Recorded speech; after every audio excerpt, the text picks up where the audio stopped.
Nos invités sont toujours là. Jean-Marie Coussa, assis sagement, qui attend son intervention tout à l'heure. Et puis Nana Payong, spécialiste donc, du marketing. Vous avez entendu ses exposés en quelque sorte. Et puis bien sûr, Gaël Onana qui est avec nous.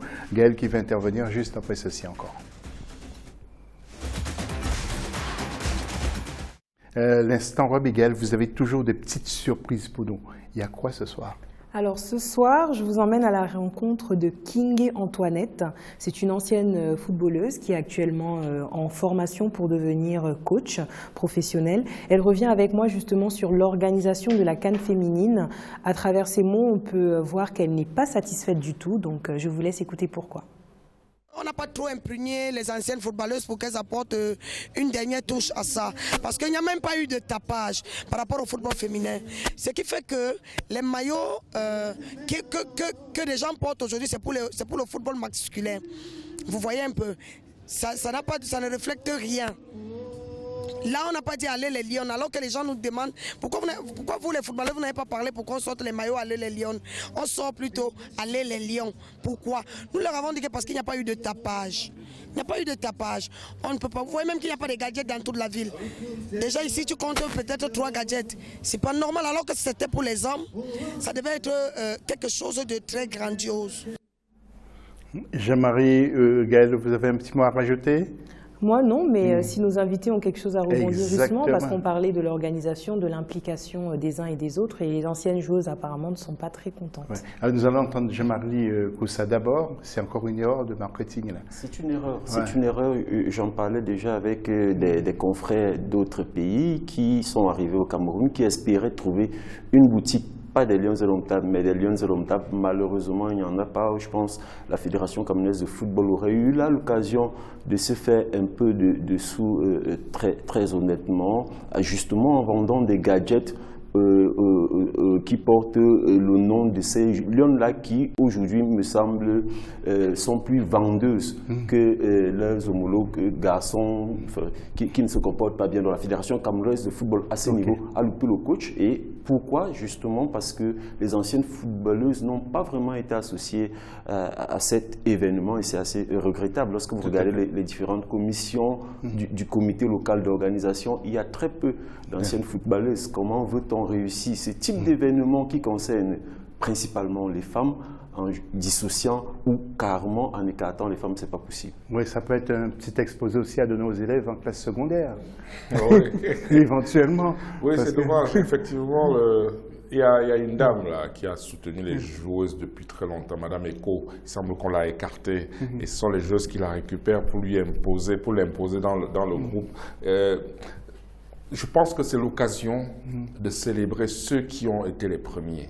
Ça n'enlève rien, ça ne dévalorise personne d'associer les anciens, ça leur fait plaisir. Et surtout puis, les femmes, je trouve qu'on néglige un peu les femmes. Alors, là. vous vous rendez compte, imaginez un instant, M. Douglas, qu'on ait organisé le salon des Lions et qu'on dise à toutes les femmes, chefs d'entreprise, commerçantes, Bayam Selam, comme on appelle ici aussi, qu'on dise chaque femme est une lionne, venez prendre un stand.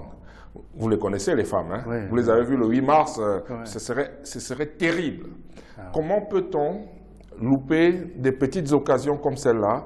Ben, c'est simplement parce qu'on n'y a pas pensé. Il y aura un autre engouement Ben oui. en 2019, Ah ben oui. j'imagine, Ouais. pour les hommes. On se retrouve tout à l'heure et nous allons parler justement, eh bien, je me perds dans mes papiers, il y a le Vox Pop, on l'a passé, oui, mascotte du Cameroun, justement.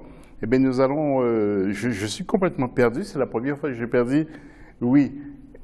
Exactement. Il y a une association qui crée une ambiance folle dans les tribunes, justement. Eh bien, cette association a été immortalisée par Viviane Baoken. Regardez comment ça danse et ça chante.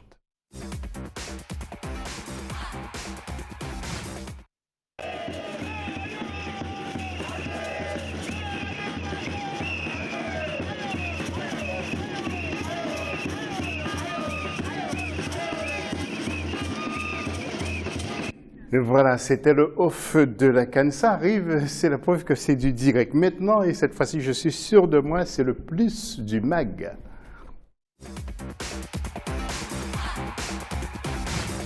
Et dans notre série consacrée au football féminin sur le territoire, il est question du Cameroun, suivant ce reportage d'une consoeur et combien excellente, Viviane Baoken. Il y a quelques années, les techniciens comme Alexis Camogne et Eno Gachou présidaient que l'avenir du football au Cameroun serait féminin. L'engouement observé actuellement autour du football féminin est sans cesse croissant. On est bien loin de cette époque où le championnat d'élite se déroulait dans l'indifférence des autorités et du public. Mais les difficultés restent les mêmes. Les infrastructures sont embryonnaires et les clubs manquent de moyens financiers. La Fédération camerounaise de football, jusqu'ici, alloue une subvention aux différents clubs qui sont affiliés, ça aussi il faut le noter, seulement au championnat national de première division. Or, pour ce qui est du football féminin au Cameroun, il y a le championnat national de première division et puis il y a les championnats régionaux qui sont les championnats de deuxième division à l'issue desquels les clubs sont généralement promus en première division. Pour ce qui est de ces championnats de deuxième division, il n'y a malheureusement pas de subvention. Donc on va dire que le travail se fait un peu au sommet et à la base, il n'y a rien qui est fait. La subvention déjà même qui est donnée au niveau de la Fédération camerounaise de football n'est pas assez suffisante. Le championnat national de foot féminin est amateur et sans statut juridique. Mais le bilan positif qu'offrent les Lions indomptables jusqu'ici laisse présager une lueur d'espoir. Aujourd'hui, on va quand même dire qu'il y a un tout petit peu un changement, donc ça va de façon progressive, croissante.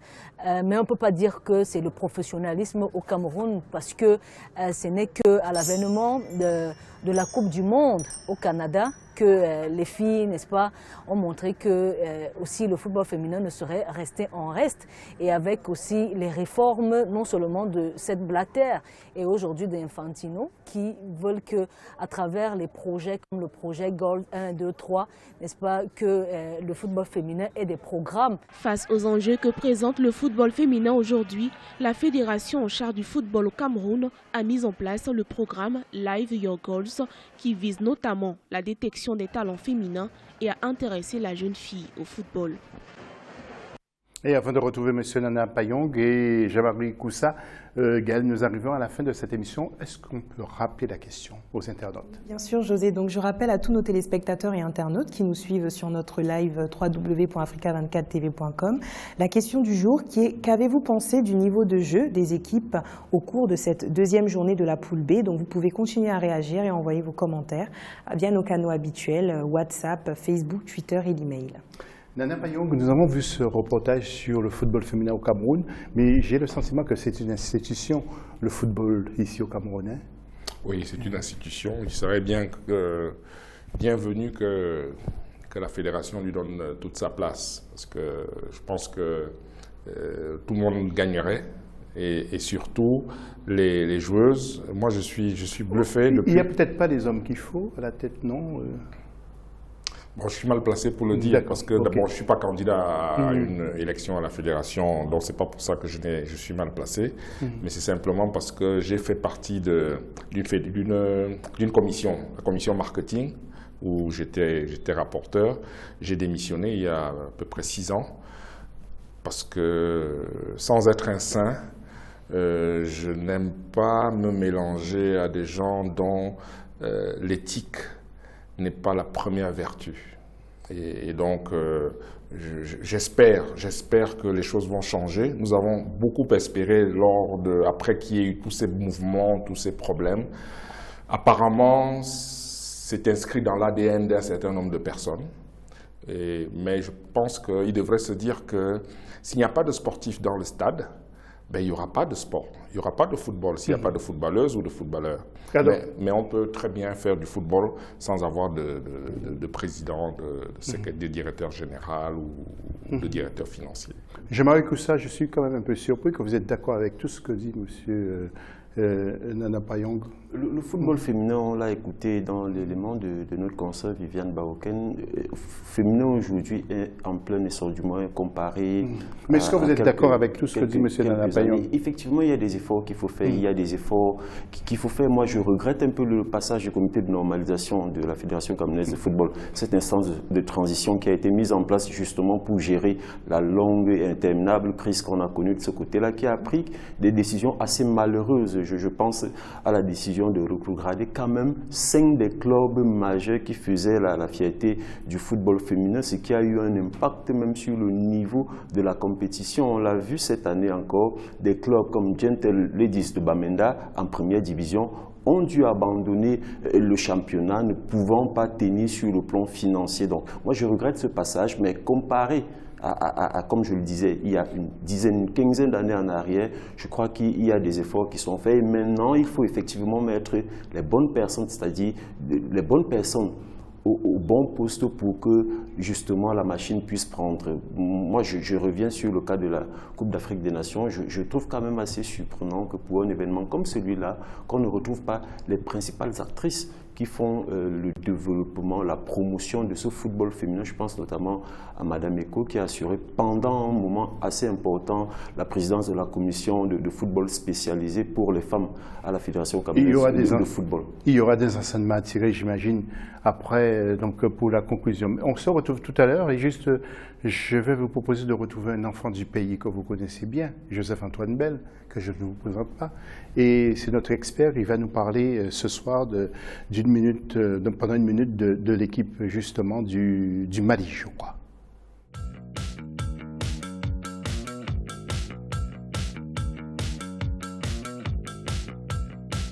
Le Mali qui a pris la place de la Guinée, il lui faudra surtout oublier la manière par laquelle il s'est qualifié. Donc il faut se dire que malgré tout, il y a une forme de mérite dans cette qualification et qu'il faut justifier ce mérite-là. Donc les Maliennes devront elles aussi jouer leur bateau pour essayer d'arriver à arracher au moins la seconde place du groupe.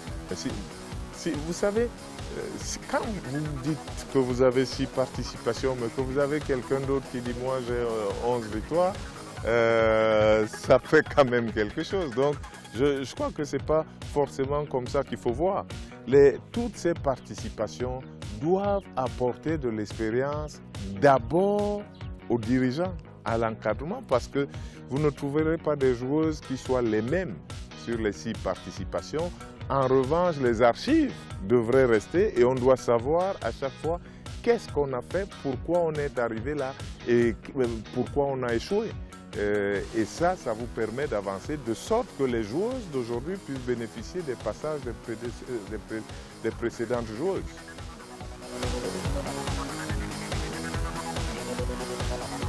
Avant de retrouver Gaël Onana, messieurs, je suis vraiment désolé, mais vous avez une petite minute pour conclure. C'est pour vous remercier pour votre invitation. Oui, donc ça nous a fait vraiment plaisir que vous soyez avec nous. Et puis, Jean-Marie, on a parlé de l'ambiance dans le public. Il faut quand même relever que pour une Coupe d'Afrique des Nations féminine de football, moi j'assiste aux rencontres du côté du stade Omnisport de Yaoundé. C'est assez impressionnant de voir justement le nombre de personnes qui se déplacent. C'était inédit l'ouverture de constater que 40 000 personnes pouvaient se réunir pour regarder un match de football féminin. Et pour les Lions Indomptables spécifiquement, puisqu'elles évoluent à domicile, la rencontre face à l'Afrique du Sud était à l'issue incertaine pendant un bon moment. Ça n'a pas empêché au public de continuer de porter son équipe. Je crois que c'est des images qu'il faut retenir de cette Coupe d'Afrique des Nations. Merci beaucoup. Gaël Onana, l'instant du web après ça. Gaël, dites-nous tout. Alors donc José, c'est la fin de l'émission. Nous avons reçu pas mal de réactions de nos différents internautes tout au long de cette émission à notre question du jour. Donc j'en ai relevé 2. On a justement Abdoul Nabila qui nous a dit par rapport à cette deuxième journée de compétition dans la poule B, ce match nul entre le Nigeria et le Ghana est une leçon d'humilité pour le Nigeria. Moi, en tant que supporter, je n'aurais jamais pensé que le Ghana aurait pu tenir debout ainsi aurait pu se tenir debout ainsi devant les Super Falcons. Et enfin, on a Nigel Tiban qui nous a dit également sur le match Nigérian-Ghana, à croire que c'est celui qui a fait le plus parler les internautes aujourd'hui. Le Ghana a fait preuve au cours de ce match de solidité défensive et de rigueur. Les joueuses ont su exploiter les erreurs et leurs largesses laissées par leurs adversaires pour mettre en doute l'équipe adverse. Un bloc solide, elles se sont portées très vite vers l'avant. Les Nigérianes ne s'attendaient pas à une opposition aussi difficile. et le doute s'est très vite installé après l'égalisation, car elles ont perdu les clés du match. Donc merci à tous nos internautes qui ont réagi. On attend bien sûr vos autres réactions tout au long de nos émissions spéciales CAN féminines. Exactement, et c'est au quotidien, bien entendu. Merci beaucoup, Gaël Onana. Merci à Jean-Marie Coussa. Merci aussi à Nana Payong. Et merci aussi à toute l'équipe. Mais vraiment, je remercie toute l'équipe qui m'a aidé à présenter, mais aussi à préparer cette émission, car ça me paraît important. On vous donne rendez-vous demain à la même heure. Bonne soirée, restez fidèles. Africa 24.